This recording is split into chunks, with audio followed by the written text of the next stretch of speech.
Vamos a continuar con parte de ese programa nuevamente para darle pues también la invitación a la persona más importante de este lugar, y quiero que para que nos vayamos desperezando, como decimos en Colombia, para que se nos quite la pereza, vamos a ponernos de pie por un momento, todos de pie, y vamos a darle un fuerte aplauso al Rey de Reyes y Señor de Señores, nuestro Señor Jesucristo, la persona más importante en este lugar. Amén, porque nos ha guardado, porque nos ha traído con bien, porque usted pudo viajar, porque llegó al lugar indicado, al lugar donde Dios en esta noche va a estar hablando a su vida, a su corazón. El lugar donde Dios quiere que usted no salga igual como vino. ¿Ok? ¿Cuántos quieren que Dios hable a su vida en esta noche? Yo lo necesito, ustedes también. Y a quienes están en estos momentos desde otros países, no voy a mencionarlos, pero creo que en las mesas ya tuvieron tiempo para hacerlo. Y quiero también agradecer en estos momentos a todas las facilidades que nos han ofrecido las instalaciones de la iglesia Usage. Y para esto quiero también, para el pastor Omar y su esposa, quiero que le brindemos un fuerte aplauso por la vida de ellos. Gracias a Dios. Quiero hacer la invitación al pastor Omar Escalante de Usage en español, quien estará dándole unas palabras y presentando también a nuestro pastor José Manuel Sierra. Gracias, brother. Bueno, buenas noches a todos. Si quieren pueden tomar asiento y decirles, es un gusto, es un placer estar aquí con todos ustedes. Nos llena de emoción verlos, ver gente de tantos lugares diferentes. Mi nombre es Omar Escalante y mi esposa. Mi nombre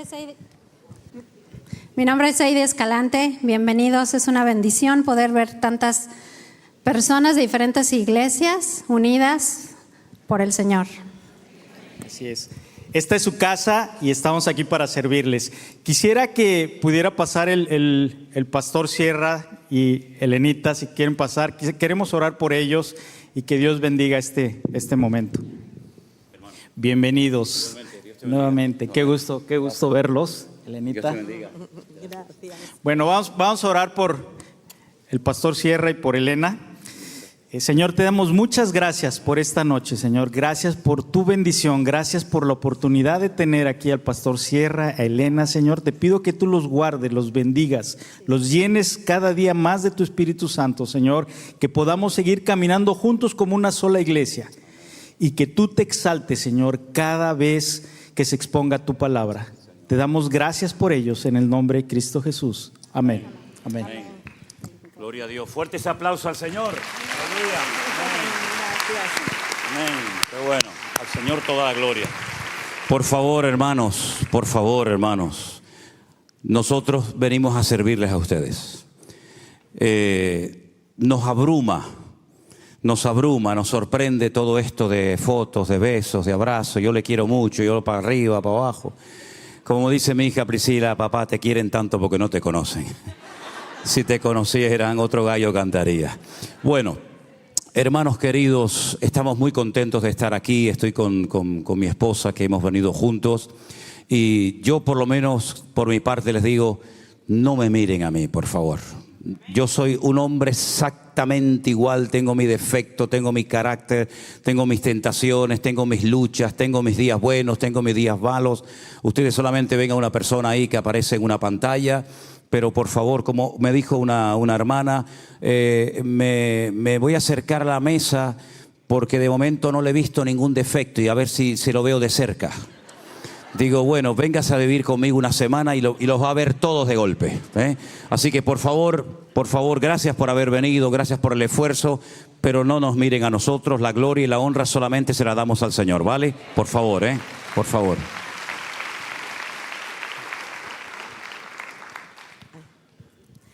Les voy a leer un versículo. Dice la palabra: puestos los ojos en Jesús, el autor y consumador de la fe, el cual por el gozo puesto delante de él sufrió la cruz, menospreciando el oprobio, y se sentó a la diestra del trono de Dios. Como decía el pastor, ¿verdad? Debemos de poner nuestros ojos en Jesús. Pobre del que pone los ojos en el hombre, porque va a ser defraudado tarde o temprano. Hermanos, no idolatren a los pastores, a los siervos de Dios, a los que traen la palabra, porque tarde o temprano van a ser defraudados, porque todos tenemos imperfecciones y defectos. Y lamentablemente el que más te alaba en un momento es el que peor después te hunde, ¿no? Entonces nosotros no confiamos en los halagos, no confiamos en el hombre cuando exalta al otro hombre, sino confiamos en el que exalta al Dios y Padre de nuestro Señor Jesucristo, ¿verdad? Y fijos los ojos en Jesús, el autor y consumador de nuestra fe. Él es el que produce en nuestros corazones la fe para seguir adelante, el que nos ayuda y nos guía, Señor, para seguir delante de su presencia, y sobre todas las cosas el que pone en nosotros por la humildad de reconocer nuestros fallos. Así que, hermanos, a nosotros no nos halagan con palabras bonitas. Hay una lucha en nosotros y un conflicto. Por un lado, queremos responder a tantas muestras de cariño, de amor, pero por otro lado decimos, ¿esto qué es? ¿Esto qué es? Ayer realmente viendo toda esa gente, todas esas colas, todo, decíamos, es excesiva la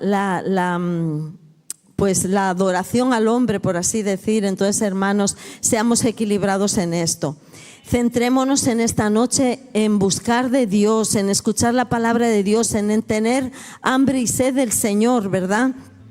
Porque así no seremos defraudados por el hombre. Ha habido gente que ayer se fue molesta porque no tuvo tiempo para saludar o para sacarse una foto con el pastor. Eso no puede ser. Ustedes tienen que venir aquí a buscar a Dios y no a buscar al hombre. Amén, hermanos, por favor, que así sea. Dios les bendiga. Aleluya. No nos echen a perder. No nos echen a perder, por favor. ¿Sí? Nos ponemos de pie, queridos hermanos, en esta noche. Damos las gracias al Señor por este privilegio que Él nos está dando de poder estar aquí. Vamos a alabar al Señor con unas cuantas alabanzas. Aleluya. Dígale a su hermano, hoy el Señor va a hablar muy fuertemente a tu corazón. No te quepa la menor duda. Aleluya. Qué bueno es nuestro Dios. Lo importante es no temer y mantener la fe. Lo importante es no temer y mantener la fe. Lo importante es no temer. Lo importante es no temer y mantener la fe. Y el que cree en Él no tiene miedo. Miedo a perder nunca la fe. Al Rey del universo lo tenemos. De todo mal Él nos protegerá. Lo importante es no temer. Aleluya. Tener la fe. Lo importante es no temer y mantener la fe. Que cree en Él no tiene miedo. Aleluya, esa palma. Nunca la fe. Al Rey del universo lo tenemos. De todo mal Él nos protegerá. Mi Shema, mi lo me faje. Y esta emuna le ave. El amo y ese me le habla. Me cruzo me lo tan vincular. Lo importante es no temer y mantener la fe. Lo importante es no temer y mantener la fe. Gloria a Dios. Fuerte ese aplauso al que vive. Aleluya. Gloria a Dios. Gloria a Dios. Esta canción, durante el tiempo de la pandemia, del confinamiento, trajo tanto ánimo, tanto gozo y tranquilidad a nuestros corazones, hermanos. En aquellos días en los que el mundo se preguntaba, ¿qué va a pasar? ¿Qué está pasando en el mundo? ¿No? Oíamos noticias por todas partes de gente que moría, iglesias que se cerraban, siervos de Dios que estaban muertos de miedo, encerrados en sus templos o en sus casas, olvidándose de que teníamos que seguir atendiendo a las almas, ¿verdad? Y no perder el contacto con ellas. Y entonces esta canción que se canta tanto en Israel, sobre todo cuando los soldados van al frente de batalla, le dije: Señor, esta canción es una letra extraordinaria para estos tiempos. Y entonces hay una parte de la canción que la cantamos en hebreo. Por si algunos se preguntan qué es lo que estoy diciendo, qué es lo que estoy cantando, está cantando exactamente lo mismo que canta en español. Y esa parte en hebreo dice: Mi shema amin lo mefajed. Tenemos la letra, la podemos poner ahí en la pantalla. Dígalo conmigo: Mi shema amin lo mefajed. Algunos están hablando arameo, ¿eh? Eta emuná leabet. Mi shema amin lo mefajed. Eta emuná leabet. Belanu yeshet melech haolam. Vehu shomer otanu mikulan. Ya sabe algo en hebreo, ¿sí? Vamos a cantarla con una alegría en el corazón por lo que el Señor está haciendo en nuestra vida. Amén, hermanos. Dígalo conmigo. Lo importante es no temer, vamos, mantener la fe. Lo importante es no temer, mantener la fe. Fuerte. Y que cree en Él no tiene miedo. Miedo a perder nunca la fe. Al Rey del universo lo tenemos. De todo mal Él nos protegerá. Lo importante es no temer, mantener la fe. Lo importante es no temer, mantener la fe. Mi shema mi lo me bajé. Y traemos una ave, verano y es el melech haolam, recurso merotano mikulam. Lo importante es no temer, mantener la fe. Lo importante es no temer, mantener la fe. Y el que cree en Él no tiene miedo. Esa mano arriba.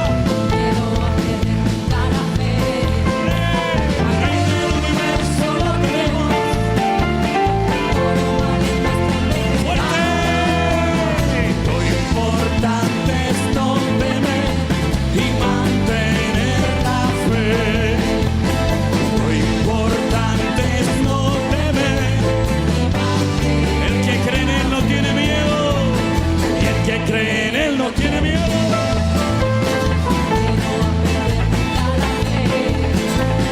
Rey del universo lo tenemos.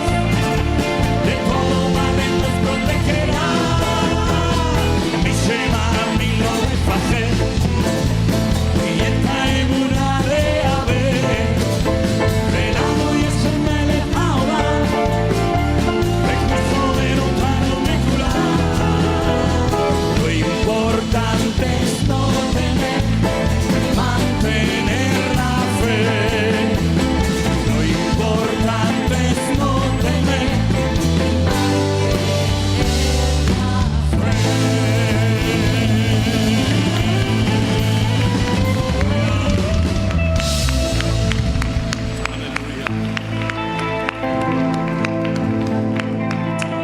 Gracias, Jesús. Cierra tus ojos en esta noche y dile: gracias, Señor. Gracias, Señor, porque tú nos has dado ese regalo precioso llamado fe. Fe completa en el Señor. Una fe que nos ayuda a mantenernos firmes.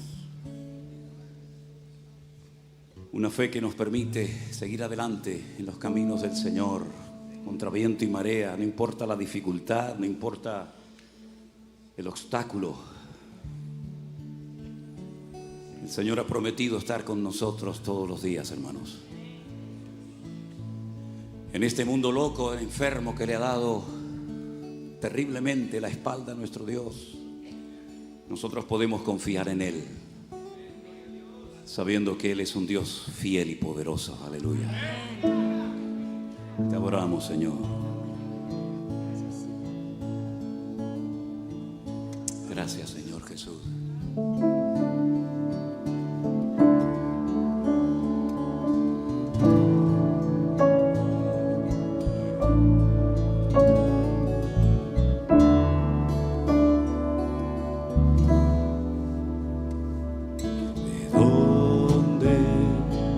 ¿De dónde vendrá mi socorro?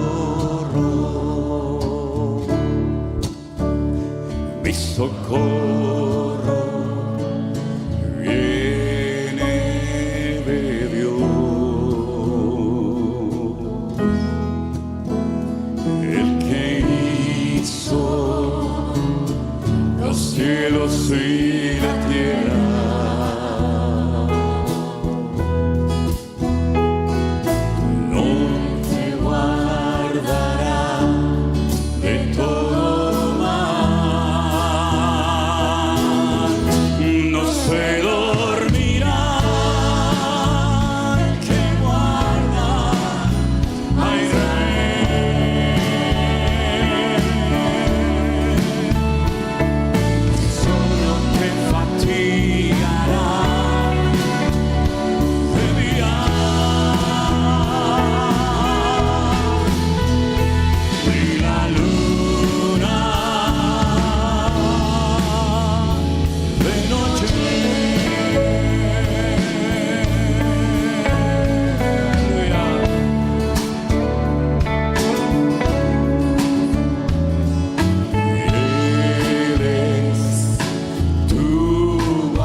Gracias, mi Señor.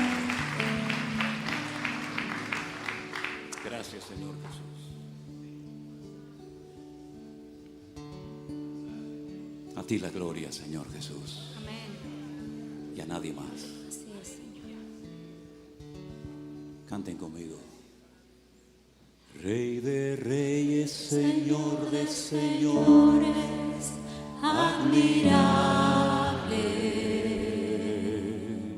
Consejero, Dios fuerte, Manuel, Dios con nosotros.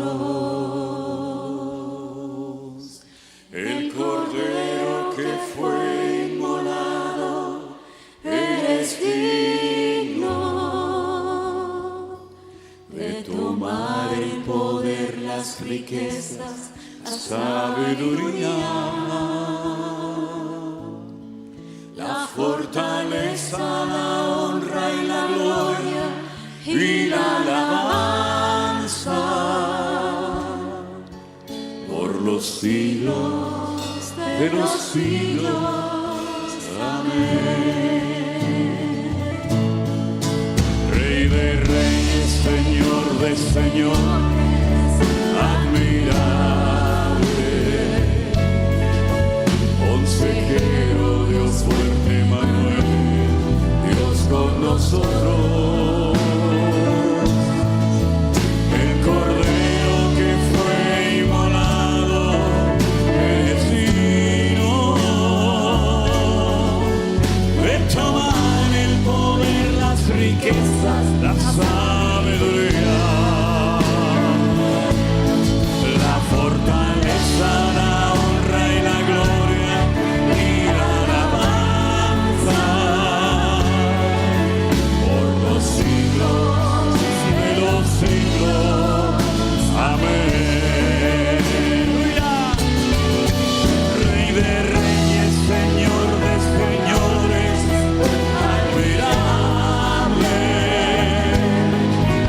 consejero, Dios fuerte, Manuel, Dios con nosotros, el Cordero que fue inmolado, eres digno de tomar el poder, las riquezas, la sabiduría, la fortaleza, la honra y la gloria y la alabanza por los siglos de los siglos. Amén. Por los siglos de los siglos. Amén. Por los siglos de los siglos.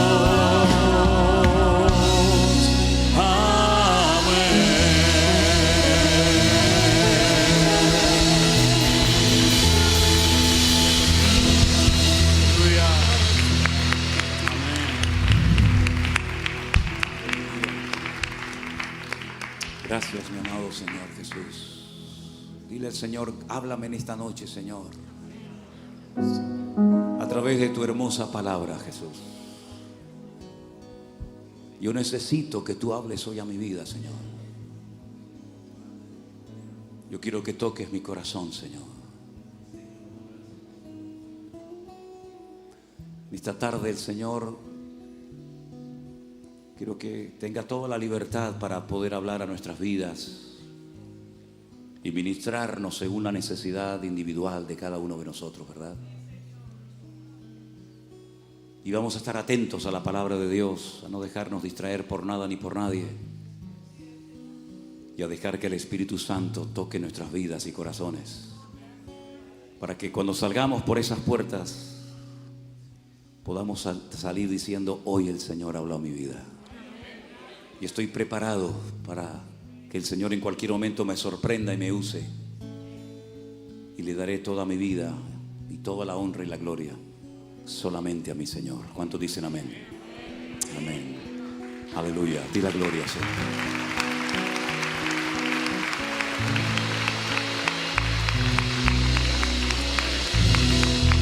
Pueden tomar asiento, mis hermanos.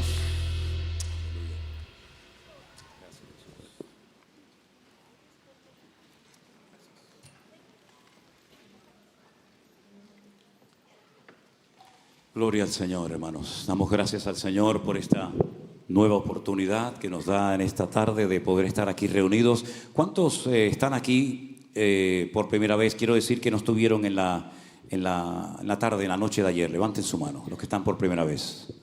Uy, muchísimos. Bueno, vamos a hacerlo al revés. ¿Cuántos estuvieron ayer? ¿Los mismos? ¿Tuvieron los mismos? Bueno, está bien, está bien. El Señor sabe todo. Gloria a Dios. Amén. Hay una enseñanza en la palabra de Dios que a mí siempre me gusta dar cuando hacemos eventos de esta magnitud, ¿no? De esta envergadura. Y es recordarle a todos los que asisten y a todos los que posteriormente van a ver esta reunión después a través de YouTube o de Facebook, como sea, que nosotros en este mundo estamos aquí de paso. Estamos simplemente de paso. Hace un rato saludé a una hermana, que creo que es usted allí, que dice que tiene 93 años. Un aplauso para usted, querida hermana. Gracias, hermana. Gracias. Está bien. Dios les bendiga. Mi abuelo murió con 106 años. Y siempre me preguntaba cuando lo veía, ¿por qué vivo tanto? ¿Por qué vivo tanto? Y yo decía para mis adentros, algún día se te acabará la pila, no te preocupes. Y así fue. Vivió 106 años, la bisabuela de Elena murió con 104, la abuela con casi 100, mi suegra va por el mismo camino, así que probablemente, Elena, pasemos de los 100 años. Vete tú a saber. ¿Quién sabe, no? ¿Quién sabe? Pero sea como sea, por mucho que vivamos, tarde o temprano tendremos que salir de este mundo. Y por eso es importante que cuando hagamos cualquier cosa en la vida, sea predicar, trabajar, estudiar, siempre tengamos presentes que estamos de paso y que hemos venido a este mundo con un propósito eterno y divino. Que no estamos aquí simplemente para trabajar y ganar dinero y comprar buena ropa y vivir bien, sino que eso es secundario totalmente.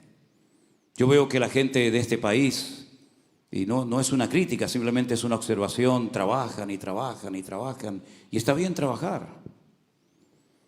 Pero si la mitad de la energía que gastan muchos en las cosas materiales, las gastaran en las cosas del Señor, ¿cuántas millones de personas se habrían convertido ya a estas alturas, verdad?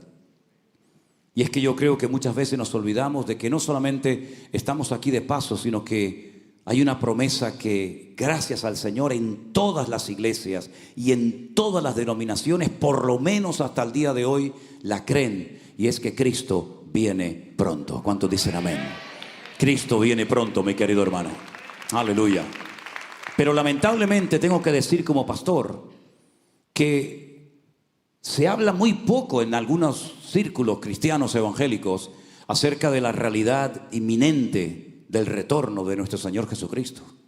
Me acuerdo que una vez me invitaron un grupo de pastores y alquilaron el salón de un colegio, y durante una semana les estuve compartiendo cosas relacionadas con el libro de Daniel, que es el Apocalipsis del Antiguo Testamento, algunas de las cartas que Pablo escribió donde menciona el tema de la venida de Cristo, la resurrección de los muertos, el arrebatamiento, etcétera, etcétera, el Apocalipsis.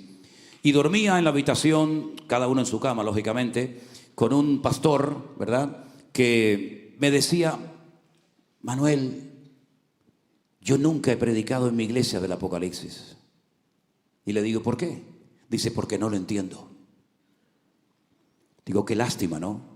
Que haya creyentes en las iglesias que nunca hayan oído y que no entiendan uno de los libros más interesantes y que más se tiene que leer en los últimos tiempos, porque es nuestro manual de instrucciones, como es el libro de Apocalipsis o de Revelación, como también se le conoce, ¿verdad?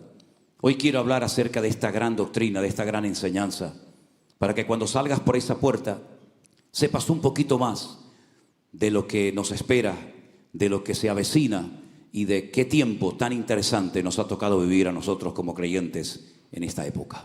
Quiero llevarles a la primera porción que voy a estar compartiendo con ustedes, que se encuentra en el Evangelio según San Mateo, el capítulo 24. Los versículos que yo voy a leer es muy interesante que ustedes también los lean en, por ejemplo, Marcos capítulo 13 y Lucas capítulo 21. ¿Por qué? Porque hay datos que nos da un evangelista que el otro omite. Y cuando se estudia un tema como el que vamos a analizar en esta noche, y espero que el Señor me dé sabiduría para poder explicarlo y que ustedes disfruten de este mensaje, es importante tener toda la información encima de la mesa. Por eso solamente vamos a leer parte de Mateo 24, pero repito, Marcos capítulo 13 y Lucas capítulo 21 también hablan de este tema. El capítulo empieza diciendo que Jesús salía del templo y se acercaron sus discípulos para mostrarle los edificios del templo.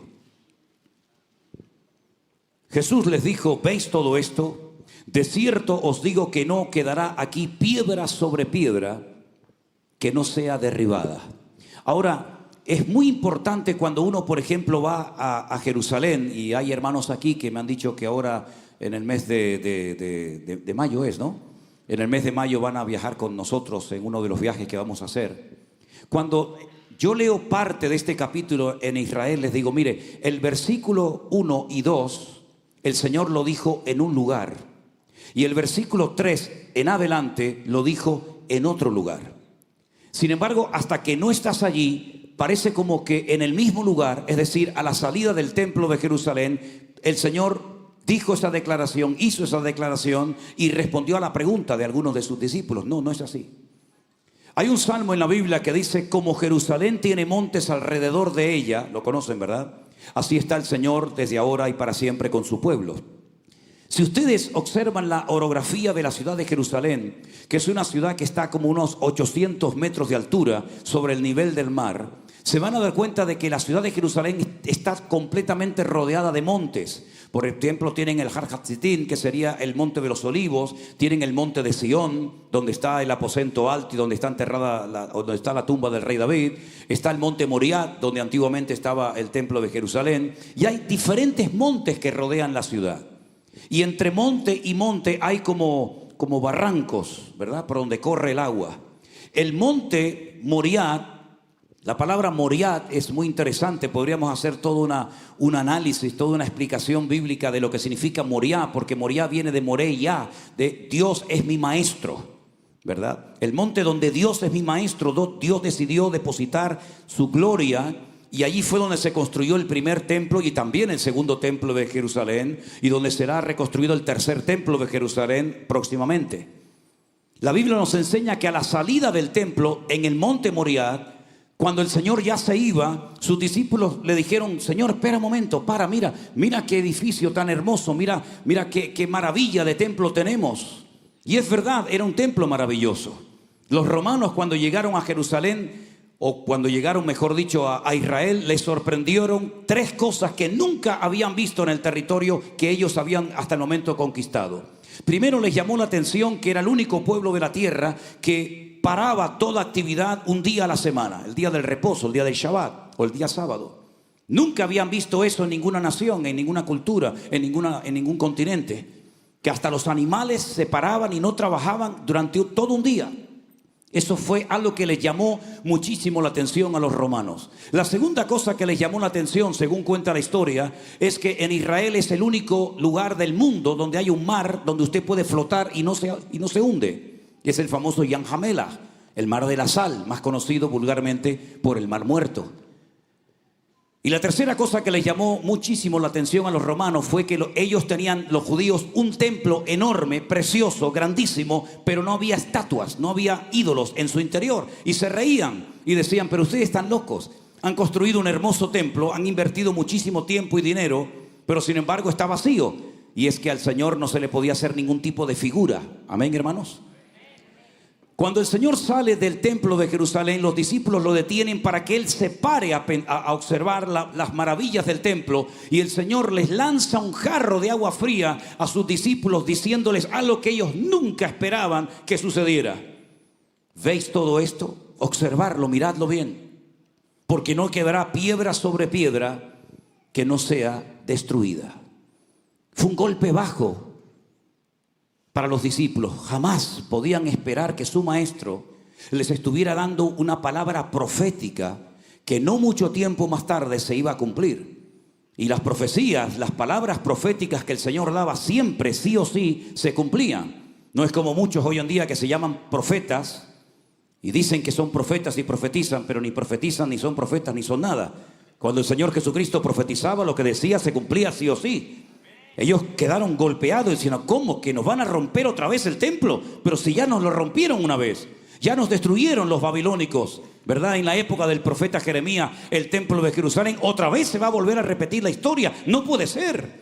Cruzan el torrente del Cedrón y cuando se adentran en el monte de los olivos, que es el que está justo enfrente del monte Moriah, y eso allí se observa perfectamente, Y allí en el Monte de los Olivos está lógicamente lleno de olivos, porque estaba el huerto de Getsemaní. Y la palabra Getsemaní significa un lugar de prensa donde se aplastaba la aceituna para extraer el aceite de oliva, ¿verdad? Y no solamente eso, sino que también en ese monte la Biblia dice que el Señor volverá, Zacarías capítulo 14, y pondrá en aquel día sus pies sobre el monte de los olivos, y el monte de los olivos se partirá en dos y se hará un gran valle, y saldrán aguas subterráneas de Jerusalén y volverán a entrar en el mar muerto y volverá a recobrar la vida. Son cosas tremendas que ocurrieron y que van a ocurrir en aquel lugar. Cuando están en el huerto de Getsemaní, dice que 4 de sus discípulos, Mateo no lo dice, pero Marcos dice que Pedro, Jacobo, Juan y Andrés le llaman aparte y miren la pregunta que le hacen al Señor. Señor, dinos cuándo serán estas cosas y qué señal habrá de tu venida y del fin del siglo. Ellos no daban crédito a lo que acaban de escuchar. Nos van a volver a romper el templo. Ningún sacerdote, ningún rabino, ni siquiera los 2 sumos sacerdotes, Anás y Caifás, sabían esto. Pero ellos acababan de recibir una información que les sacudió el alma. Y ellos sabían que tarde o temprano, nuevamente el templo de Jerusalén volvería a ser destruido, quemado y saqueado. Y por más de 2000 años, ese templo no se ha vuelto a reconstruir. Y simplemente como un dato que creo que es bastante significativo, el mismo día, evidentemente en otro año, el mismo día que se destruyó el primer templo de Jerusalén, se destruyó el segundo templo de Jerusalén en el mismo día. El día Teisa Beab. Teisa significa en hebreo 9. Ab es el mes de Ab. El día 9 del mes Ab, Nabucodonosor destruyó el primer templo de Jerusalén. Y el día 9 del mes Ab, los romanos en el año 70 después de Cristo volvieron a destruir el segundo templo de Jerusalén. ¿Por qué el mismo día?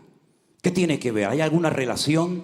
¿Guarda alguna relación ese día con la primera y segunda destrucción del templo? Claro que guarda una relación. No hay nada casual en la Biblia. Todo tiene una razón de ser. Todo tiene una explicación. Amén, hermanos. Hay que adentrarnos, hay que profundizar en la palabra y decir, Señor, explícame, revélame, muéstrame por qué el mismo día. Porque, hermanos, y no me voy del tema, créame, pero simplemente para que disfruten de la palabra, porque yo quiero que ustedes disfruten de la palabra. Cuando los no espías, no digan la palabra espías, porque no está en la Biblia la palabra espía, por lo menos cuando Moisés envió a 12 hombres, uno de cada tribu, para que reconocieran la tierra. La palabra espías aparece en los 2 que Josué manda para que reconozcan la ciudad de Jericó. Ellos sí eran espías. Tenían que entrar ocultas, secretamente, para que no los descubrieran. Pero los 12 que mandó Moisés, la palabra hebrea es exploradores. Vayan a disfrutar, vayan a explorar la tierra y luego vengan e informen a la nación de lo bonita que es la tierra. Y cuando volvieron los exploradores, dice que desanimaron al pueblo de tal manera que tuvo toda la noche el pueblo en sus tiendas de campaña llorando toda la noche, quejándose, diciéndole a Moisés, ¿para esto nos sacaste de Egipto? ¿Para traernos aquí para que nos coman?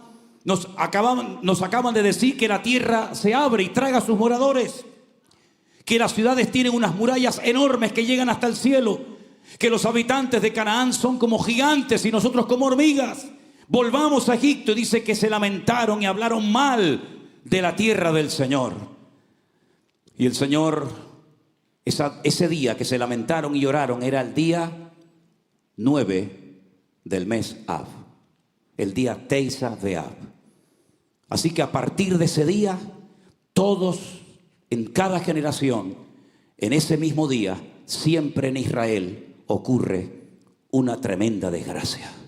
Podría darles 21 datos de cosas terribles que han ocurrido en la historia del pueblo de Israel el mismo día 9 del mes Ab.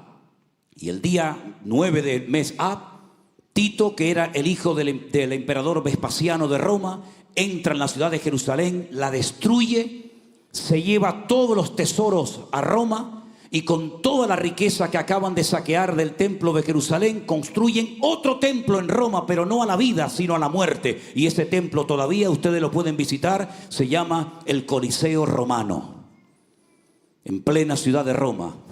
con los tesoros del templo, construyeron un templo a la muerte. El Señor Jesucristo se da cuenta de que los discípulos han sido sacudidos por esta tremenda noticia que Él les acaba de decir. El templo va a volver a ser destruido. Y ellos dicen, ¿cuándo? ¿Cómo? ¿Qué señales, qué indicaciones hay previas a esa destrucción? ¿Qué es lo que va a ocurrir, Señor? Explícanos. Y entonces el Señor les da toda la explicación y toda la información que ustedes pueden encontrar en Mateo capítulo 23. El cuándo no se lo responde, pero sí le da una lista interesantísima de señales. Presten atención, por favor. Están ahí, ¿verdad? Que como no oigo ni una mosca, digo, ¿se habrán ido? No, están ahí, sí, ¿verdad? Mirad que nadie os engañe. ¿Puede ser engañado un creyente? Pues se ve que sí.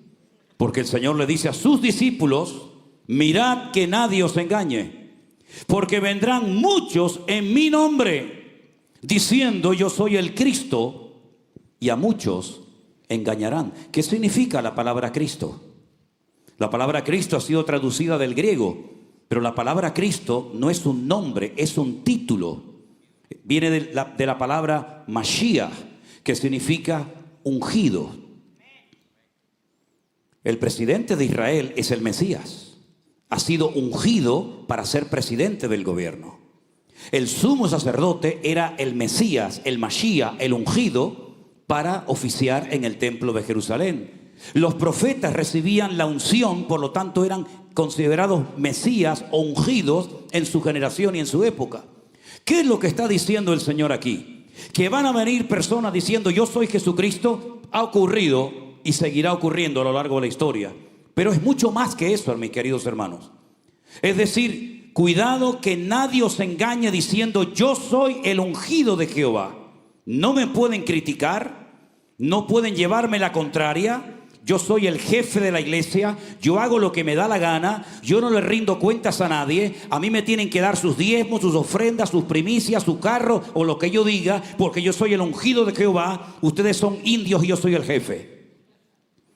Bueno, pero eso ya pasó en el pasado y ahora también está pasando. Hoy en día hay muchas personas que son como intocables porque son el ungido de Jehová. Todos somos ungidos por el mismo Espíritu. La Biblia dice, sobre todos ha sido derramado el mismo Espíritu. Y en todos y cada uno de nosotros mora el mismo Espíritu que en los pastores, en los maestros, en los músicos o en quien sea. Todos tenemos la misma unción de Dios. No hay cristianos de primera, de segunda, de tercera. Usted quédese ahí, que yo soy más importante que usted. Eso debe ser desterrado completamente de la iglesia del Señor. Todos somos iguales delante de Dios. Dios no hace acepción de personas. Y el Señor dice, cuidado porque se van a levantar falsos ungidos que van a engañar, no a los del mundo, porque ya los del mundo están más que engañados, sino van a engañar a los escogidos del Señor. Y algunos me decían, sí, pero los escogidos, ¿quiénes son? Porque me hace mucha gracia, porque cuando hay cosas, digamos, impactantes o negativas, eso era para los judíos. Pero cuando son bendiciones y cuando son cosas buenas, eso es para nosotros. Entonces, ¿en qué quedamos? ¿Somos escogidos o no somos escogidos? Bueno, que nos diga la Biblia si somos o no, ¿les parece? El apóstol Pedro dice, y vosotros que no erais pueblo, ahora sois pueblo de Dios, real sacerdocio, nación santa, pueblo escogido por Dios, para que anunciéis las virtudes de aquel que os llamó de las tinieblas a su luz admirable. Tú eres un escogido del Señor y yo también soy un escogido del Señor. Por lo tanto, todo lo que hable la Biblia en el Nuevo Testamento de escogidos de Dios, tú te tienes que sentir aludido. Porque hemos sido escogidos, llamados, transformados por el poder de nuestro Señor Jesucristo. Y a los escogidos le dice el Señor, mirad que nadie os engañe. Ya puedo ser yo, Manolo Sierra, o el que sea. Ustedes tienen que comprobar continuamente mis mensajes, mis devocionales y todo lo que hago y todo lo que digo y filtrarlo a la luz de la palabra del Señor. Y si en algún momento ustedes notan, comienzan a observar que me estoy torciendo, que Dios me guarde, que comienzo a enseñar cosas que no están en la Biblia, queridos hermanos, no se queden con la boca cerrada, no digan amén, sino digan, no señor, hermano, usted está equivocado, se ha salido de los parámetros bíblicos, se ha salido de la escritura, y usted puede ser quien sea. Pero lo que no coincide con la palabra de Dios, ninguno de ustedes tiene la obligación de decir amén, ni de apoyarlo, porque si lo apoya, se hace copartícipe del engaño y de la manipulación de ese predicador. ¿Cuántos dicen amén? Bueno, si no dicen amén me da igual, pero yo siempre lo digo porque queda muy bonito, ¿no? Mirad que nadie os engañe, porque dice el Espíritu claramente que en los postreros tiempos algunos escucharán a doctrinas de demonios. Y una de las artimañas del diablo en los últimos tiempos es tratar de engañar a los escogidos del Señor, a las iglesias, torcerlas, meterle falsas doctrinas, falsas enseñanzas. Cuidado, que nadie os engañe, sea quien sea y se llame como se llame. El Señor sigue diciendo en su palabra, Mateo 24, verso 6, oiréis de guerras y rumores de guerras. Mirad que no os turbéis. ¿Por qué? Porque es necesario que todo esto acontezca, pero aún no es el fin. Se levantará nación contra nación y reino contra reino, y habrá pestes, hambres y terremotos en diferentes lugares. ¿Y todo esto qué es? Simplemente el principio de dolores. Os entregarán a tribulación y os matarán. ¿Con quién está hablando aquí el Señor, queridos hermanos? ¿Con sus discípulos? ¿Sí o no? ¿Usted es discípulo de Cristo? Porque si esto no fuera para nosotros, pero es que es para nosotros. Os entregarán a tribulación, os matarán y os aborrecerán, y seréis aborrecidos de todas las gentes por causa de mi nombre. Yo siempre le digo a los pastores, a los que están en el ministerio o desean estar en el ministerio, una de las cosas que tienes que aprender lo antes posible es que nunca le vas a agradar a todo el mundo. Si alguien piensa que le vas a caer bien a todo el mundo, te equivocaste de trabajo, amigo. Aquí te van a observar con lupa y lo que hagas a unos les va a gustar, a otros no les va a gustar, unos te van a apoyar, otros te van a tratar de poner la zancadilla para que caigas lo antes posible. Yo siempre he dicho, y espero que ustedes tengan la madurez suficiente para poder oír lo que les voy a decir, porque es muy fuerte. Las personas en esta vida que más me han ayudado y apoyado, ¿saben quiénes han sido? Mis hermanos en Cristo, los cristianos, los hijos de Dios. ¿Saben ustedes los que más me han criticado y me han tratado de hundir en esta vida? Mis hermanos en Cristo, o algunos de mis hermanos en Cristo. Pero es que yo no me convertí a mis hermanos en Cristo. Yo no me convertí a una iglesia, a una denominación. A mí el Señor me liberó de 4 demonios que tenía en mi vida. A mí el Señor me sanó y a mí el Señor me salvó. Y fue Él el que me transformó, fue Él el que me cambió la vida. Y si hay gente que aplaude, gloria a Dios. Y si hay gente que critica, gloria a Dios. Me da exactamente igual, porque yo no sigo al hombre, yo sigo a mi Señor Jesús. Y eso tenemos que aprenderlo lo antes posible. Porque como cristianos, lo más difícil del mundo es creer, y algunos se lo creen, que van a poder con su vida, con su testimonio, con su ministerio, van a poder agradar a todo el mundo. Y ni siquiera el Señor Jesucristo jamás le dio importancia a eso de caerle bien, caerle simpático a todo el mundo. De hecho, hay pasajes en la Biblia donde nos encontramos con los discípulos diciéndole al Señor: Señor, hoy se ha ido gente enfadada contigo.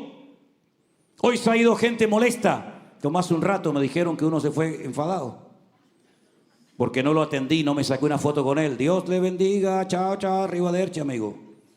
Voy a ir yo detrás de él. Ay, no se vaya, por favor. Venga, que le voy a hacer una foto. Si alguien se quiere también marchar, aproveche y váyanse ahora. Váyanse ahora. Yo no tengo ninguna obligación de sacarme fotos con ustedes. Si lo hago es porque les amo y tal, pero ¿qué más da sacarse una foto conmigo?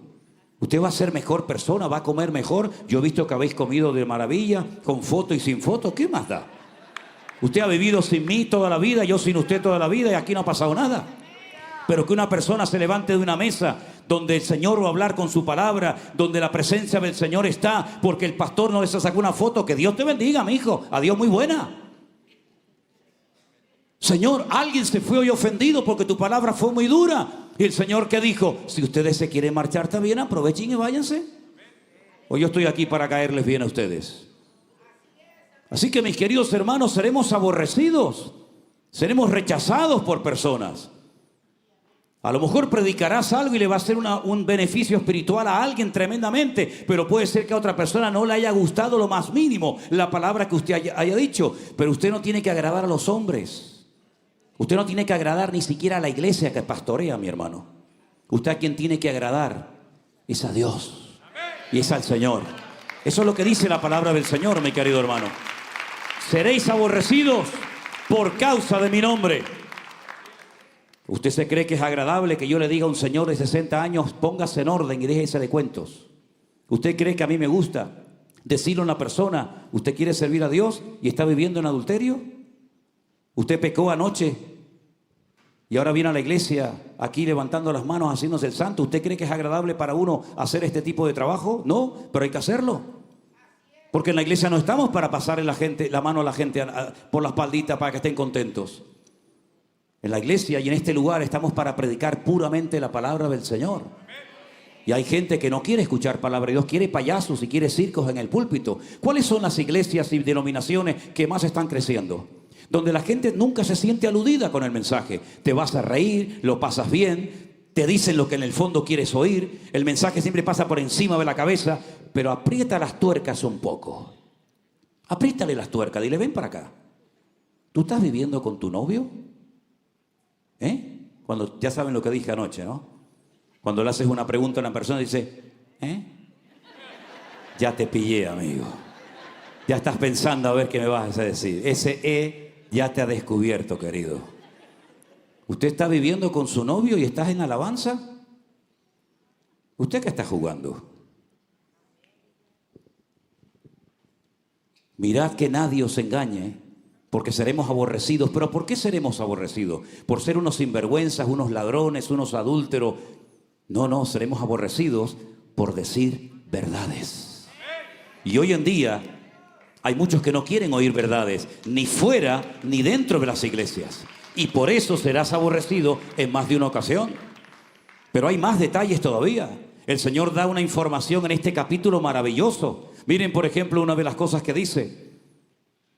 En el versículo 9, os entregarán a tribulación y os matarán. Muchos tropezarán entonces, se entregarán unos a otros y unos a otros se aborrecerán. Muchos falsos profetas se levantarán y engañarán a muchos. ¿Dónde se levantan los falsos predicadores? ¿Dónde se levantan los falsos profetas? ¿Dónde se van a levantar los falsos maestros? ¿Dónde? ¿En un estadio de fútbol? ¿En una cancha de básquetbol? ¿Dónde se van a levantar? En las iglesias. ¿Para qué? Para seducir y para arrastrar a las almas inconstantes, a las personas inmaduras, a las personas que siguen a los hombres en vez de seguir y obedecer al Señor. En esos ambientes, en esos foros, se van a levantar este tipo de personas para engañar a los escogidos. Dice que muchos tropezarán entonces. Ahora, a mí me enseñaron en la denominación en la que yo me convertí que cuando las cosas se comenzaran a poner muy difíciles, muy duras, nosotros no íbamos a experimentar nada de eso. ¿A usted le enseñaron eso? ¿Sí? Diga la verdad. ¿Le enseñaron eso a usted? Pues le enseñaron mal. Le enseñaron mal. Cuando yo un día le dije a un maestro en la escuela bíblica en la que estuve, ¿dónde dice la Biblia que los cristianos cuando hayan problemas y luchas y persecuciones y tribulaciones y cárceles, etcétera, ¿dónde dice la Biblia que nosotros no vamos a estar? ¿Hay algún versículo que específicamente diga que nosotros no vamos a pasar por ningún tipo de problema, de lucha, de dificultades? Porque yo veo que todos los personajes de la Biblia, tanto el Antiguo como el Nuevo Testamento, pasaron por tribulaciones terribles. ¿O no pasó José por momentos difíciles? ¿O no pasó David? No, es que eso era en el Antiguo Testamento. Ok, no le gusta el Antiguo, vamos entonces al Nuevo. ¿No metieron a Pedro en la cárcel? ¿No le cortaron la cabeza a Santiago? Lea la lista de los sufrimientos del apóstol Pablo: apedreado, náufrago, rechazado, expulsado de sinagoga. Lea la historia de la iglesia cristiana, los primeros siglos. El que no moría quemado, moría crucificado. El que no moría crucificado, moría apedreado. ¿Dónde dice la Biblia literalmente que nosotros los creyentes nunca vamos a pasar por ningún tipo de prueba, de dificultades? Y me decían en aquellos días, la Biblia dice que Dios no nos ha puesto para ira, sino para alcanzar salvación. Digo, ¿y usted quiere sustentar con ese versículo toda una doctrina? Dios no nos ha puesto para ira. Dice, este es el versículo que nosotros creemos y nos apoyamos para decir que los creyentes no vamos a pasar por luchas, ni pruebas, ni dificultades. Entonces me fui. Pero a los pocos días volví otra vez. Yo era muy preguntón, ¿saben? Yo era muy preguntón, porque el que no pregunta, pues no aprende. Y le dije, acabo de terminar de leer el libro de Apocalipsis. Y en el libro del Apocalipsis se habla de 3 iras diferentes. Y el maestro me dijo, 3 iras. Y me dijo, 3 iras, ¿dónde dice eso? Digo, mira, venga para acá. Aquí dice la ira del cordero, 1. Número 2, la ira del dragón, 2. La ira de las naciones, 3. Usted me dijo la semana pasada que Dios no nos ha puesto para ira, pero aquí hay 3. ¿De cuál estoy libre? ¿De la del dragón, de la del cordero o de la de las naciones? ¿De cuál? Y me dijo, la semana que viene le doy una respuesta. Todavía lo estoy esperando. Todavía lo estoy esperando. Queridos hermanos, cuando decimos algo en público o enseñamos algo en una escuela bíblica o a través de una retransmisión en directo o como sea, yo siempre he dicho y enseño a nuestros pastores y a todos nuestros hermanos en España y donde tenemos obra, que toda declaración, toda enseñanza que demos siempre tiene que ir 100% avalada por la palabra de Dios. Porque si no puedo avalar mis palabras con la palabra de Dios, ¿dónde me sustento? ¿En qué me apoyo para decir esto es así? La Biblia dice que todo el que quiera vivir piadosamente sufrirá persecución, de una manera u otra. Usted no tiene que sorprenderse de que se burlen de usted. Usted lo que tiene que sorprenderse es que nadie se meta con usted. Usted no tiene que sorprenderse de que le critiquen. No sorprendáis del fuego de prueba como si alguna cosa extraña os aconteciese, dice la Escritura. En otras palabras, lo normal no es que todo el mundo nos ría la gracia, lo normal es que tengamos pruebas, luchas y dificultades, pero en todas y en cada una de esas circunstancias el Señor siempre va a estar a nuestro lado y nos va a proteger y nos va a cuidar y nos va a bendecir, y ya sea que muramos o vivamos, somos del Señor, da igual. Pero déjeme que le diga algo. Analizando todos estos temas escatológicos del Apocalipsis, del futuro, de la bestia y de todo esto, descubrí que hace aproximadamente hace unos 150 años, año arriba, año abajo aproximadamente, hubo un sacerdote católico en un monasterio que, estudiando él por su cuenta y riesgo las Sagradas Escrituras, sobre todo los libros del Apocalipsis, de Daniel, de Ezequiel, etcétera, él dijo como cura, como sacerdote católico, que la iglesia católica no pasaría por ninguna etapa de persecución o de tribulación. Eso lo dijo un cura hace 150 años en un monasterio. En aquellos días, en aquellos tiempos, estaba totalmente prohibido, se veía muy mal que en las Biblias se incluyeran comentarios, fotografías, opiniones personales, lo cual es tremendamente normal hoy en día. Usted compra cualquier Biblia y va a ver que al final, que por cierto le quiero dar las gracias a una hermana, no sé si está por aquí, que me regaló ayer una Biblia muy bonita, y en la tapa pone mi nombre. Me gusta mucho el detalle, le agradezco, hermana, de todo corazón. Es que anoche me fui y no la había visto al llegar a casa. ¿Está por aquí esa hermana? Ahí está. Bueno, gloria a Dios, le agradezco, hermana, que Dios le bendiga. Ahora, usted ve, por ejemplo, en la Biblia Thompson, cuántas cosas le han metido a la Biblia Thompson. Que, por cierto, para entender la Biblia Thompson hay que ir a Harvard a estudiar, porque mira que tiene cosas, ¿verdad? En cualquier Biblia que usted compre hoy en día hay fotografías, hay mapas, hay diccionarios, hay tabla de pesos y medidas, hay comentarios, hay explicación de palabras griegas, explicación de conceptos hebreos. Hay un montón de información dentro de la Biblia, pero en aquellos tiempos de los que yo le estoy hablando, estaba muy mal visto que alguien metiera en la Biblia comentarios extrabíblicos. Se escribían comentarios, diccionarios, libros, pero no dentro de la Biblia. Hubo un teólogo muy famoso y de mucho peso, influencia en el protestantismo de la época, que se llamó el doctor Scofield.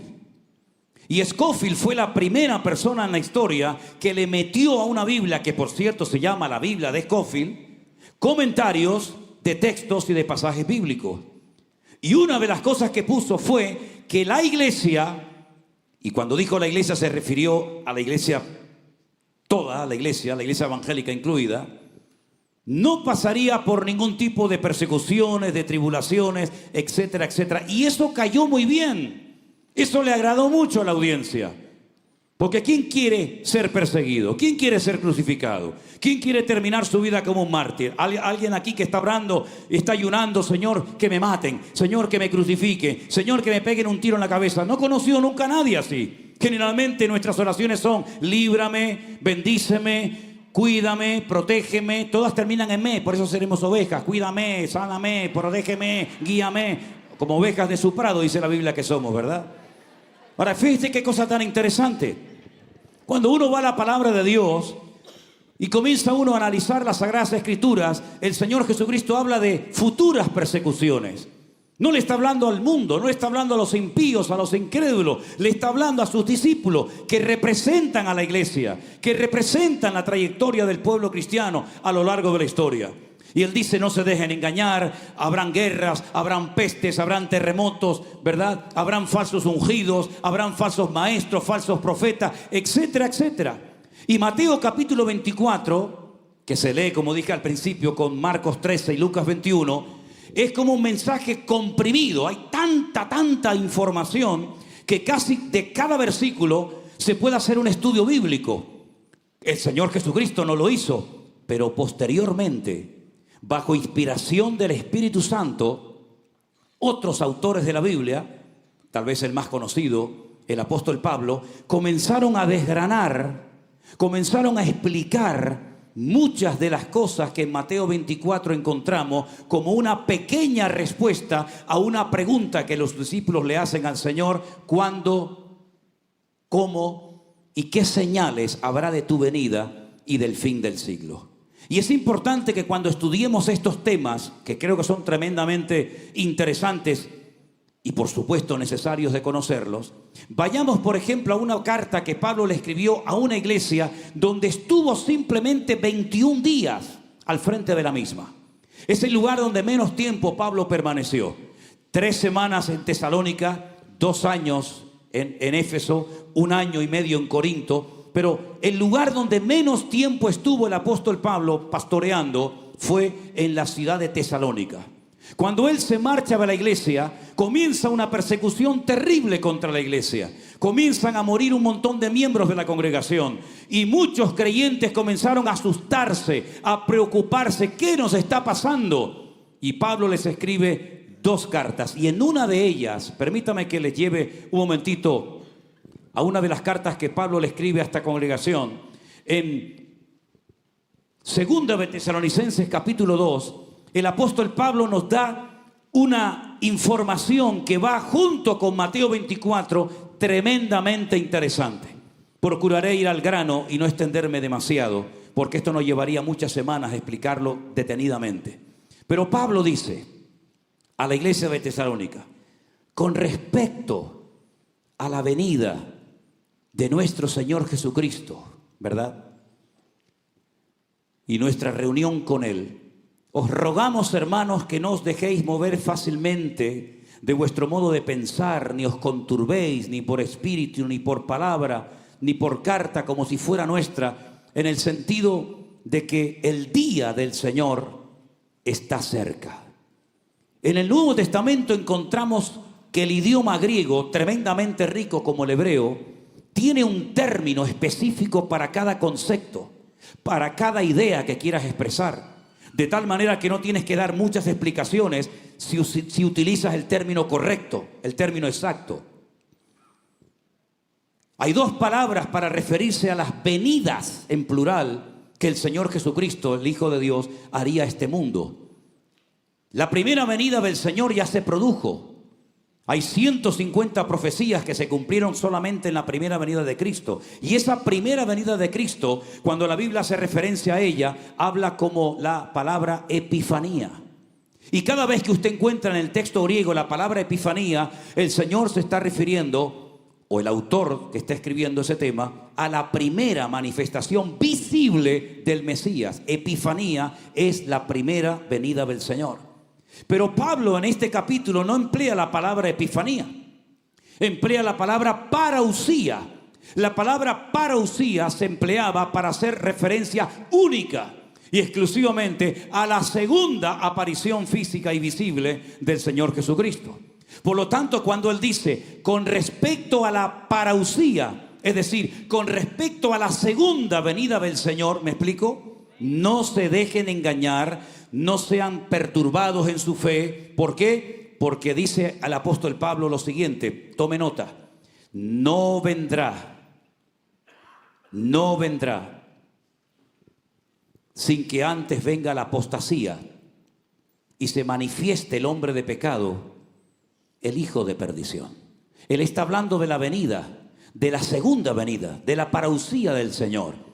Y dice, no se preocupen, hermanos, no se pongan nerviosos, porque no va a venir, no se va a manifestar visiblemente nuestro Señor Jesucristo hasta que ocurran dos cosas tremendamente importantes. Una es la apostasía, de lo cual hablaremos ahora brevemente, y en segundo lugar, se manifieste, se dé a conocer, se presenta en la escena pública y mundial el hombre de pecado, el hijo de perdición, que más adelante lo llama el inicuo, el malvado, el perverso. Usted sabe que el nombre que reciben las personas en la Biblia identifica la esencia de la misma. ¿Por qué Dios le cambiaba el nombre a ciertas personas en la Biblia? Porque el nombre que tenía no coincidía con el plan que Dios tenía para él. Por ejemplo, el Señor le cambió el nombre a Abraham, porque el nombre Abraham no contiene ninguna palabra, ninguna letra del nombre de Dios. Por lo tanto, era una persona improductiva, no tenía familia, no tenía descendencia. Pero cuando Dios le cambia el nombre, le pone una de las letras de su nombre a Abraham y lo llama Abraham. Y tanto el valor numérico como el poder de reproducción de Abraham se hace notorio. Y le cambió el nombre a su esposa porque se llamaba Sarai. Sarai significa mi princesa, pero el Señor le llama Sara, que es princesa. Y así le va cambiando el nombre a diferentes personajes de la Biblia. Jacob le llamó Israel, etcétera, etcétera. Pero fíjese qué interesante. Al anticristo se le llama inicuo, se le llama cuerno pequeño, se le llama hombre de pecado, se le llama hijo de perdición. Se recibe un montón de nombres. Es la misma persona, pero para que sepamos la naturaleza de dicha persona. Como por ejemplo al Espíritu Santo se le llama Espíritu de vida, Espíritu de adopción, ¿verdad? Y tantas cosas. O al mismo Dios se le llama Adonai, se le llama Shaddai, se le llama Elohim, se le llama Yahweh. Hay tantos nombres de Dios como del mismo Señor Jesucristo. Pablo dice, o mejor dicho, el Señor dice a través de Pablo, hermanos, nuestro Señor Jesucristo tiene que volver otra vez a este mundo, pero no va a volver, no va a aparecer, ni nos vamos a reunir con Él hasta que venga la apostasía. ¿Y qué es la apostasía? Lo que prediqué anoche, la anarquía moral y espiritual de la sociedad, donde ya no hay valores absolutos, sino todo es relativo. Es decir, antiguamente había cosas que decían no se pueden hacer. Eran normas, no había casi ni que enseñarlas, sino que la sociedad sabía que cuando los padres hablaban, los niños se callaban. ¿Sí o no? ¿Te acuerdas tú en tu época cuando tu padre te miraba? ¿Lo entendías? Hombre, que sí lo entendías. ¿Qué? Cuando íbamos a una casa de visita, mi padre me decía, no me hagas el papelón, no me dejes pasar vergüenza, Si te ofrecen algo, tú dices que no, aunque te estés muriendo de hambre. No te muevas, no me rompas nada, no robes nada de la señora, pórtate bien. Cuando empezabas a ser el idiota y ya querías, tu padre te hacía así. Simplemente una mirada te entraba un escalofrío desde aquí hasta la punta del pie, que te mandaba un mensaje telepático y te decía, cuando llegues a casa te voy a dar una trompada que te vas a acordar toda tu vida. Sin palabras lo entendías perfectamente. Hoy en día, ni tirándole piedras al pibe, se despierta. Nada, nada. Quítale la máquina diabólica a uno de estos chiquititos. Quítale la maquinita esa de... ¿Has visto la rapidez con la que escriben los chicos los mensajes de WhatsApp? Yo soy incapaz. Incapaz. Tengo un nieto de 15 meses. Madre querida. Madre, llega, yo lo duermo. Cuando viene a mi casa yo me lo llevo conmigo y lo duermo. Pero lo duermo con el teléfono. Mi hija Priscila dice, papá, no le des el teléfono al niño. Digo, no te preocupes, hija, tú tranquila. Y cuando llega a la habitación, Abu, le digo, toma mi niño, tómala. Y empieza. Ya. Es increíble. Una vez llevamos a una hermana de nuestra iglesia a un evento en otra iglesia. Iba la hermana detrás con un niño. Yo pensé que el niño estaba endemoniado. Era terrible. Yo lo miraba por el retrovisor y yo decía para mis adentros, digo, si fueras hijo mío, te daba con esta que te vas a enterar. Pero claro, no era hijo mío y encima el pastor de la iglesia, no se preocupe, hermana. Yo decía, a ver si se calla el salvaje este de una vez. Pastor, perdone, no se preocupe, hermana. Yo decía. Entonces de repente el niño hace ¡fum! Se cayó y yo dije, ¡ucha! Se quedó dormido. No, la mamá sacó del bolso la maquinita diabólica, se la puso en la mano, santo remedio, mi hermano, santo remedio. Las cosas han cambiado tremendamente. Las cosas han cambiado de una forma tremenda. Esto es lo que dice la palabra de Dios en los últimos tiempos, la anarquía, todo vale. Hay gente en Europa que se ha casado con gallinas. Hay gente que se ha casado con una vaca. Pero ¿cómo te vas a casar con una vaca, viejo? ¿Dónde la vas a meter? Bueno, por lo menos tiene leche gratis, ¿no? Pero ¿cómo se puede casar un tipo con una vaca? Pero no digas nada, porque si dices algo, eres un anticuado, eres un xenófobo, eres del siglo no sé qué, y te tienes que callar la boca.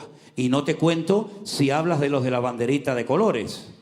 Como hables de la banderita de colores, eres hombre muerto. A ver si me entiendes. Eso es lo que dice la Biblia que se va a producir en los últimos tiempos. En mi época se decía, cuando los mayores hablan, los niños se callan. ¿Sí o no? Hoy en día es al revés. Cuando el niño habla, los padres se callan. Porque está hablando el niño, ¿verdad? Si te portas bien, te doy un caramelo. Una trompada te voy a dar como te portes bien. Todo ha cambiado. La anarquía en todo, en la política, en todo, en las iglesias se falta el respeto. Yo me acuerdo cuando se entraba en la iglesia, hoy había un respeto, había una cosa, ¿verdad? Hoy vas en un autobús, mira, hace poco una muchacha iba en un autobús y entonces la chica estaba de pie, pero un señor se levantó para darle lugar a ella y le dijo, usted me está tratando con un micromachismo, le dijo. Le voy a denunciar. Y el hombre dijo, ¿pero por qué? No. Es decir, todo al revés, todo al revés. El cuento de Caperucita Roja dice que lo quiere, o el de cómo es de la Blancanieves, lo quieren cambiar porque le dio un beso que no era consentido. Es decir, todas unas ridiculeces tan ridículas, tan tontas. En España teníamos una ministra de igualdad, menos mal que ya no la tenemos porque era una inútil, que quería inventar un nuevo sistema. Está nosotros, nosotras, nosotres. Nosotres. ¿Cómo es nosotres? Él, ella, ella. Es como aprender a hablar de nuevo, ¿no? Una cosa increíble, totalmente fuera de lugar.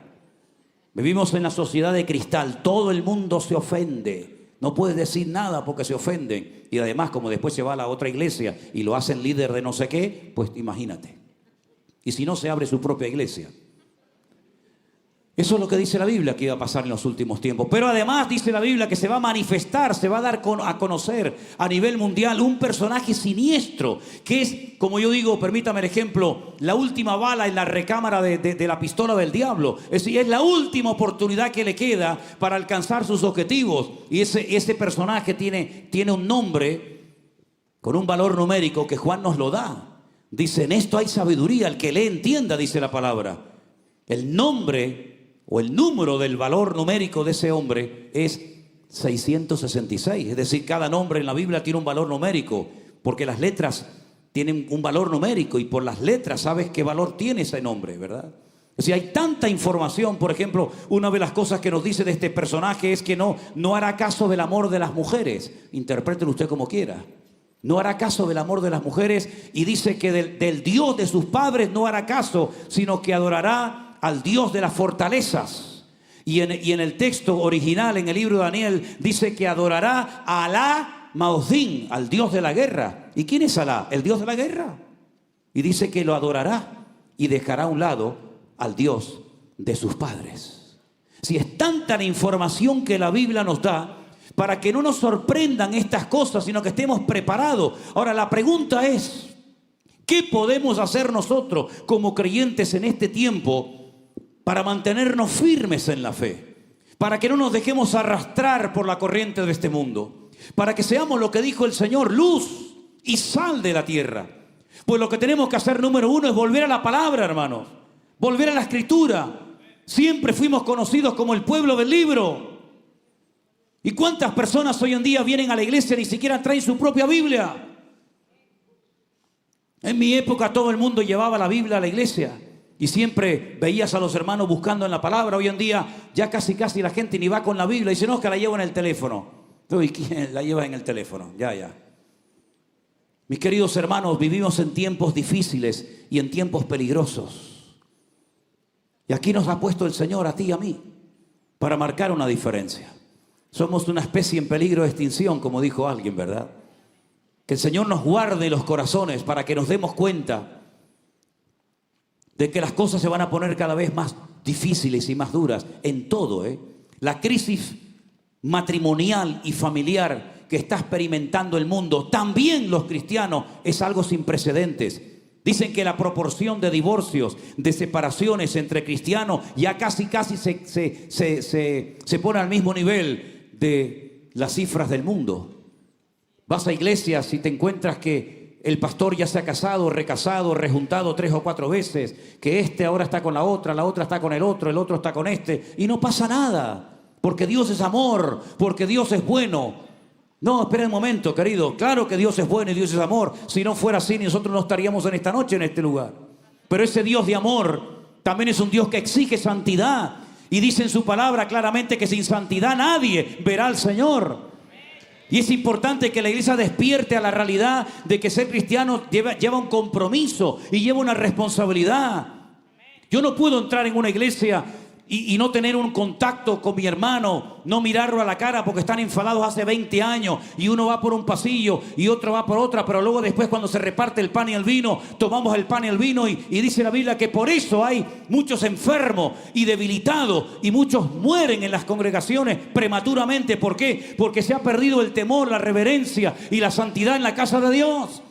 Y el Señor quiere que todo eso se vuelva a recuperar, que volvamos otra vez a la santidad, a la simpleza, si me permiten, a la sencillez del Evangelio, y que nos demos cuenta de que somos un pueblo tremendamente necesitado. Y si bajamos la guardia, por muchos años que usted lleve en la iglesia, da igual los títulos universitarios o teológicos que tenga, lo que le va a proteger no son sus títulos, no es su carrera, lo que le va a proteger es su comunión y su relación con el Señor, que hay que mantenerla viva todos los días de nuestra vida, mi querido hermano. Y eso es lo que dice la palabra del Señor. Velad y orad para que no sorprendan estas cosas como ladrón en la noche. ¿O es que aquí en Estados Unidos los ladrones cuando vienen a robar llaman por teléfono a la gente? Pues yo no he conocido nunca a ningún ladrón. Hola, buenas noches, ¿cómo está? Bien, ¿cómo está, hermana? Dios le bendiga. Prepárese que voy para allá, ¿eh? Sí. El ladrón viene, te robó y cuando te das cuenta ya se acabó, no hay nada que hacer. Y el Señor dice, cuidado, porque te puedes quedar dormido. Y por eso dice el Señor en su palabra, despiértate, tú que duermes, y te alumbrará Cristo. ¿Y saben lo peor que le puede ocurrir a un creyente y a una iglesia? Perder la presencia del Señor y no darse cuenta que la perdió. ¿Cuántos han perdido alguna vez algo importante? Como por ejemplo, dinero, documentación, llaves. Yo en este viaje que acabo de hacer, en el primer vuelo que hice, perdí lo que llaman ustedes como ID, ¿lo llaman el ID? Lo perdí. Menos mal que me quedé con el pasaporte, si no me quedo como prófugo. Me quedo como, La perdí. ¿Cuántas veces hemos perdido alguna llave? Pero lo peor que nos puede pasar es perder la presencia del Señor, la gracia de Dios y no habernos dado cuenta. Y usted dirá, pero eso no puede pasar, ¿no? ¿No puede pasar? ¿No? ¿Seguro? No, es que eso le pasó a Saúl, eso le pasó a Sansón y no se dieron cuenta, pero eso era en el Antiguo Testamento, hermanos, ¿sí? Ok, vamos al Nuevo que tanto le gusta. La última iglesia del libro del Apocalipsis es la iglesia de la Odisea. La iglesia que decía, nos hemos enriquecido. Ya no somos una iglesia pobre, como fue la iglesia primitiva o como fueron tantas iglesias que nos precedieron en el pasado. No, que nos reuníamos debajo de una cocotera, que no teníamos instrumentos de música, ¿verdad? Que pasábamos frío en invierno y pasábamos calor en verano. No, ya no somos así, nos hemos enriquecido. No tenemos necesidad de nada, lo tenemos todo. Y el Señor dice, pobres, ciegos, desnudos, desventurados. He aquí estoy a la puerta y llamo. Si alguno oye mi voz y abre la puerta, entraré a él, cenaré con él y él conmigo. La iglesia de la Odisea, es verdad, era una iglesia rica, no le faltaba de nada. Lo tenían todo, humanamente hablando. Pero habían perdido lo más bonito que puede tener una vida y un creyente. Y es la presencia del Señor. Hay congregaciones que cuando yo entro digo, tienen de todo. No les falta de nada. Hasta lo tienen multiplicado por 3 y por 4, ¿no? Pero ¿y la gloria del Señor dónde está? Vienen las almas llorando a los pies de Cristo. Tenemos. Pero somos el tipo de pueblo que Dios quiere que seamos. ¿No se nos habrá vuelto en contra lo que tenemos, creyendo que tanto tienes, tanto vales? ¿No se nos ha vuelto en contra, como le pasó a los judíos, que tenían el templo lleno de oro y de piedras preciosas por todas partes? Pero el Señor, cuando entró allí, dijo, habéis convertido mi casa en una cueva de ladrones, cuando esto tenía que haber sido una casa de oración. Cuando el Señor dice, aquí yo estoy a la puerta y llamo, si alguno oye mi voz, es que ya ni la oían. Entonces, ¿a quién le estaban cantando? ¿A quién estaban adorando allá adentro? ¿A quién le estaban haciendo culto si el Señor ya no estaba y no se habían dado cuenta? Hermanos queridos, no bajemos la guardia, porque estamos viviendo tiempos tremendamente peligrosos. Y somos nosotros los únicos que tenemos el mensaje de salvación para que la gente pueda cambiar de muerte a vida. Si nosotros callamos, no hay posibilidad de salvación. No hay otra forma de que la gente se convierta, sino solamente a través de Cristo, que es el camino, la verdad y la vida. Así que, mis queridos hermanos, yo les invito en este momento a que ustedes reflexionen en estas cosas y estén preparados, porque las señales se están cumpliendo delante de nuestras narices. Yo estuve en Israel solo en diciembre. Fui con un amigo y pudimos llegar casi hasta la primera línea de combate, allí en la Franja de Gaza. Estuvimos visitando todos los kibutz. Vimos sangre y destrucción por todas partes. El día 6 de octubre todo estaba tranquilo. El día 6 de octubre el país decía, tenemos el ejército más poderoso del mundo, el servicio de inteligencia más poderoso del mundo, la tecnología más sofisticada, nunca nos va a pasar nada. El día 7 de octubre a las 6:30 de la mañana se produjo una masacre que se compara con el Holocausto en la Segunda Guerra Mundial, cuando miles de judíos y millones de judíos murieron. Hermanos queridos, la confianza no está en tu casa, en el ejército, en las pistolas que tienes, en tu dinero. La confianza nuestra está puesta en nuestro Dios. ¿De dónde vendrá mi socorro? Mi socorro viene del Señor, el que hizo los cielos y la tierra. Aleluya. Y por eso no dará tu pie al resbaladero, ni se dormirá el que te guarda. Cierra tus ojos en esta noche, mi querido hermano. Que Dios haya sacudido nuestras conciencias que Dios haya despertado el apetito y la pasión por Cristo.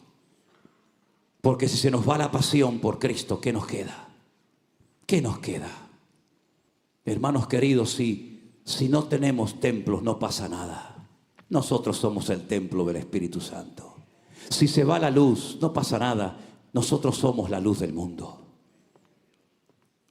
Si se va el apoyo de los hombres, no pasa nada. Tenemos el apoyo del Altísimo Dios. Pero si bajamos la guardia, somos tan vulnerables como cualquiera de este mundo. Solamente el Señor puede guardar tu matrimonio, tu integridad física, moral y espiritual. Solamente el Señor puede guardar a tus hijos. Solamente el Señor puede velar noche y día por nosotros para que no decaiga nuestra fe, sino que verdaderamente podamos decir: en paz me acostaré y asimismo dormiré, porque solo tú, Señor, me haces vivir confiado. Ven al altar a buscar la bendición de Dios en esta noche. Mientras cantamos una alabanza a nuestro Dios, vengamos adelante y aquí juntos como pueblo de Dios oramos al Señor para que Él nos guarde y nos proteja y nos libre como siempre lo ha hecho. Aleluya. Ven a Jesús en esta noche. Ven al Señor Jesús. Oh, Rey de Reyes, Señor de Señores, admirable, consejero, Dios fuerte, Padre eterno, Príncipe de paz. Aleluya. Oh, gloria a ti, Jesús.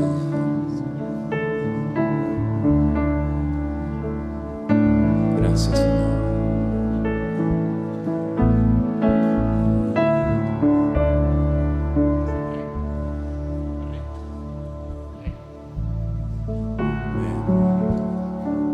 Rey de reyes, Señor de señores, admirable. Amén. Consejero, Dios fuerte, Manuel, Dios con nosotros. El Cordero que fue inmolado, eres digno de tomar el poder, las riquezas, la sabiduría, la fortaleza, la honra y la gloria y la alabanza por los siglos de los siglos. Amén. Una vez más, iglesia. Rey de reyes, Señor de señores, admirable, consejero, Dios Aleluya. fuerte, Gracias, Señor. Manuel, Dios con nosotros. El Cordero que fue inmolado, eres digno de tomar el poder, las riquezas, la sabiduría, la fortaleza, la honra y la gloria, la alabanza. y la alabanza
orar, hermanos, en esta noche juntos al Señor. Vamos a orar a nuestro buen Dios. Gracias, mi Dios. Gracias, Señor Jesús.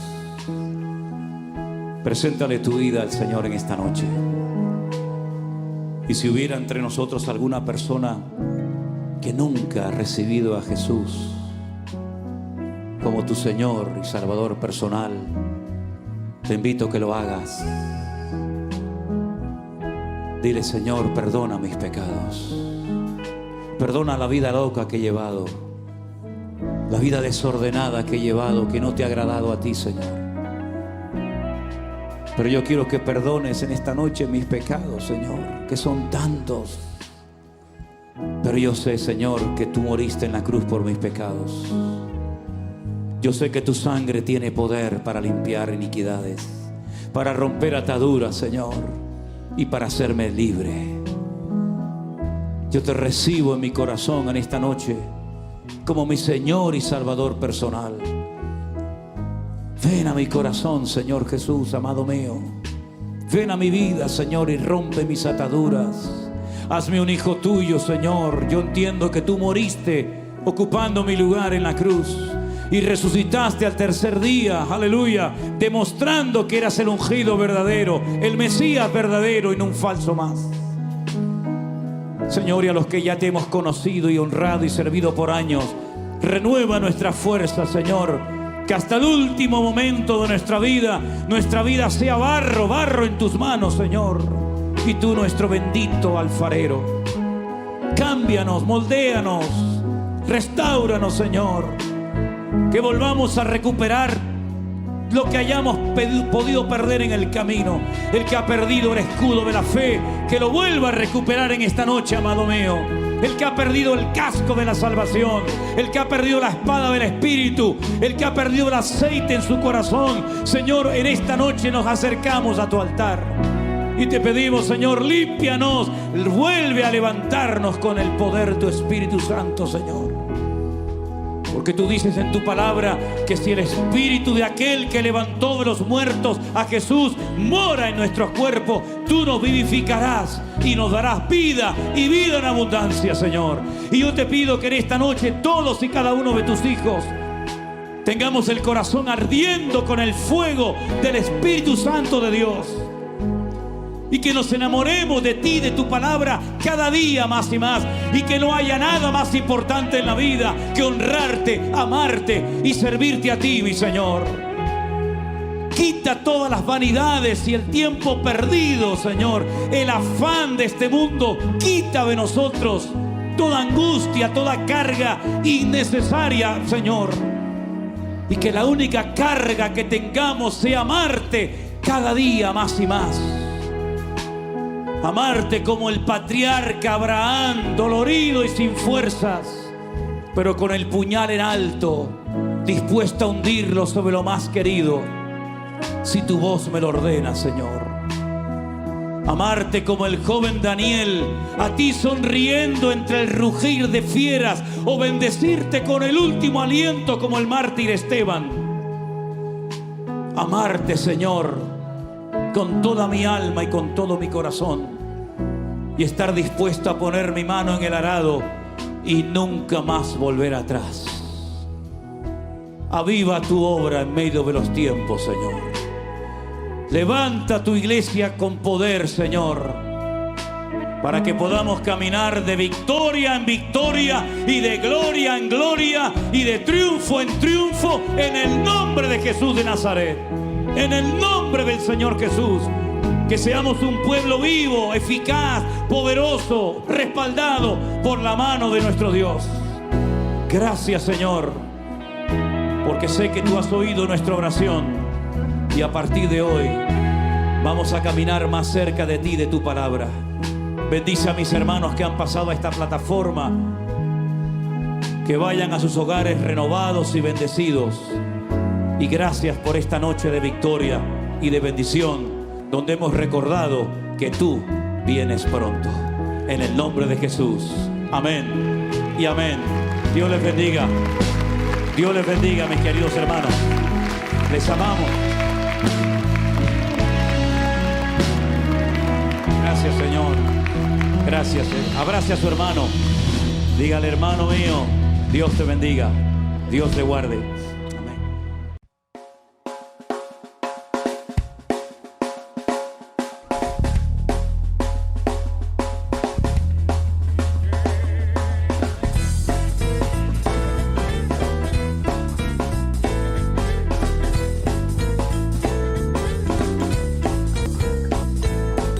No importa lo que te dijeron, no importa lo que te hicieron, tienes que aprender a descansar en Dios.